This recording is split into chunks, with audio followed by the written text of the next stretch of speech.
kurang syukur. Dan dari zaman saya anak dara lagi, saya suka pergi kelas-kelas ni sebab memang malaikat turun Ustazah kelas-kelas ilmu ni kan. Jadi banyak doa-doa yang Masya Allah ajaib lah. Dan memang itulah yang saya pegang dari dulu. Disebabkan saya tak baik, iman saya turun dan naik, saya perlu top up macam-macam kan. Saya rasa ini adalah salah satu mediumnya lah, caranya untuk mengingatkan saya yang kadang-kadang kejap-kejap terlajak sini, terlajak sana kan. Jadi dengan adanya ilmu-ilmu ini secara tak langsung memberi semangat lah, ataupun sebenarnya mengetuk diri saya ni kan, yang kadang-kadang terlupa dan sebagainya. Sebenarnya itulah salah satu kan, bila kita jadi public figure ni Kak Farah, bila kita terbuat silap Ustazah, orang kata pi usrah tapi buat macam ni. Jadi saya kadang-kadang baca tu ingin saya betulkan di sini. Saya pergi bukan sebab saya baik, saya pergi sebab saya tak baik. Saya nak jadi orang baik. Jadi kadang-kala mungkin ada kesalahan saya tu tak semestinya saya pi usrah, saya tak buat salah Ustazah, sebab saya pun manusia biasa. Tapi pada saya dulu Ustazah, saya pernah cakap dengan saya macam ni lah, kita ni kalau nak cari rezeki sampai ke hujung dunia kita pergi. Itu saya terasa lah. Sebab bila duduk kerja ni, tidur 3-2 jam pun masih lagi bangun besoknya pergi kerja kan. Tapi bila nak pergi cari ilmu, jauh sikit, jam sikit, penat sikit, komplain.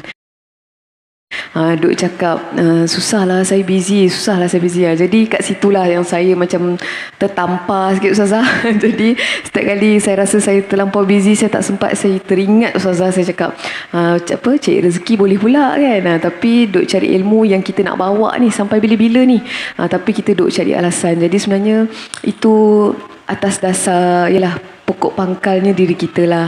Kita pun macam saya pun doa lah, mudah-mudahan rezeki saya tidak menjauhkan saya dari dia.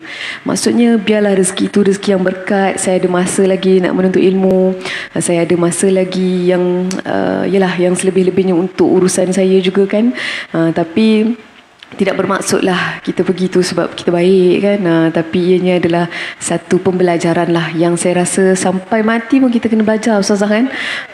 Penuh dengan macam saya, banyak lagi benda saya tak tahu, banyak lagi benda saya kurang. Jadi dengan adanya orang-orang ilmuwan, ustaz-ustazah saya ni, saya tak langsung memberi banyak, orang kata tunjuk ajar lah, memberi juga nasihat. Dan bila saya di kelas ilmu ni, hati saya jadi lebih lembut.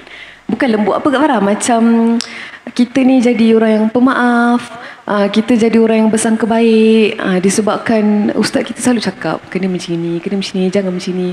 Jadi kita sedih-sedih pun lepas tu kita teringat balik, ustaz cakap kena macam ni, Nabi buat macam ni kan.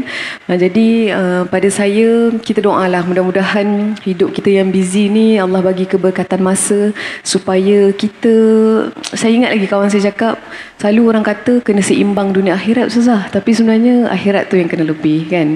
Kita kejar akhirat, kita dapat dunia sekali kan. Kita kejar dunia, kita dapat dunia je. Tapi saya ni takut sikit nak share benda-benda ni. Takut-takut satu hari kalau Allah uji saya, orang cakap lah kan. Orang cakap dia ni cakap macam ni dulu kan. Tapi itulah yang saya sentiasa ingatkan diri saya. Setiap kali saya berkongsi kebaikan, bukanlah untuk orang mendengar saja, tapi ianya adalah pesanan untuk diri saya. Dan itu adalah peringatan juga yang sebenarnya saya memang manusia biasalah. Menjadi artis, anak seni, penyanyi, pelakon, kita pasti tidak terlepas dari kesilapan. Tapi apa yang penting pada saya, kita kongsilah benda baik-baik kan. Benda yang tak baik kita simpan sajalah. Sebabnya kita ni esok lusa kita kena soal kat Farah kan. Apa kita kongsi, apa kita cakap, lagi besar peranan ni, lagi ramai followers, lagi banyak soalannya kan. Jadi apa yang saya mampu, saya pun tak tahu ada ke kebaikan saya kat dunia ni. Jadi mudah-mudahan kalau ada sedikit perkongsian saya memberi orang kata manfaat tu, saya harap anda semua terima yang baik-baik lah. Kalau dulu-dulu orang duk tanya saya bila nak kahwin kan, bila nak dapat jodoh, yang mana saya tak pernah tahu pun dengan siapa, bagaimana. Memang saya tak ada boyfriend pun time saya pergi kelas ilmu tu semua.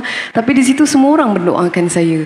Setiap kali ada soalan tu mesti orang cakap, okey, kita akak doakan Mira jumpa jodoh yang baik pada waktu yang paling baik. Jadi di situ mungkin banyak keberkatan dia, banyak doa orang-orang yang baik-baik kan.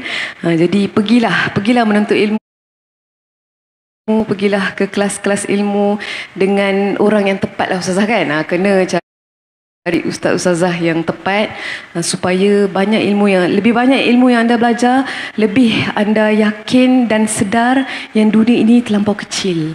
Saya pernah dengar ustaz saya cakap, sebesar kepak nyamuk pun tak ada dunia ni, terlampau kecil. Jadi bila kita menuntut ilmu ni, kita tahu urusan-urusan ujian kita kat dunia ni kecil je Kak Farah. Sebab akhirnya bukan di sini tempat kita lah kan, di sana. Jadi itulah yang saya kena ingat selalu, sebab saya ni menyanyi jumpa macam-macam orang, imannya turun dan naik. Jadi saya memang mengharapkan dengan kelas-kelas agama ni dapat membantu saya dan menjentik saya lah kalau saya bukan pisung, terlari-lari sikit kan. So saya juga minta doa dari kalian semualah. Sekali saya cakap saya pergi bukan sebab saya baik, sebab saya tak baik lah saya kena menuntut ilmu tu.